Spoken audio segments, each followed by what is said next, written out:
ఈ మధ్య పెళ్ళైన ఆడవాళ్ళు అఫైర్స్ పెట్టుకోవడానికి రీజన్స్ అడిగితే ఏం చెప్తున్నారు తెలుసా? మా ఆయన నాకు టైం ఇస్తలేడు, పెళ్లికి ముందు మస్తు చూసుకుంటుండే మా ఆయన, ఇప్పుడు మాత్రం నన్ను పట్టించుకుంటలేడు.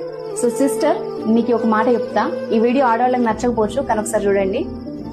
పెళ్లికి ముందు మగాడి ప్రేమ మాటల్లో ఉంటే పెళ్లి తర్వాత అది బాధ్యతగా మారుతుంది. అంటే ఎట్లా అంటే, మార్నింగ్ లేచినప్పటి నుంచి నీకు ఏం కావాలి, మీ ఇంటి కోసం ఏం కావాలి, ఖర్చులు ఎట్లా భరించాలి, మీకు పుట్టబోయే పిల్లల భవిష్యత్తు కోసం ఆయన ఏం చేయాలి, వీటన్నిటి కోసం పరిగెత్తుకుంటూ మార్నింగ్ స్టార్ట్ అయిన ఆయన జర్నీ, ఆఫీస్ లో పాలిటిక్స్ దగ్గర నుండి కెరియర్ టెన్షన్, ఫైనాన్షియల్ టెన్షన్స్, బయట ఇష్యూస్, ఇవన్నీ దాటుకొని ఈవినింగ్ ట్రాఫిక్ లో పడి అలసిపోయి ఇంటికి వస్తే నీ మొహం చూడంగానే ఆయనకి అమ్మయ్యా కష్టపడ్డందుకు రిలీఫ్ ఉందిరా బాబు అనిపించాలి. కానీ నువ్వేం చేస్తావు తెలుసా?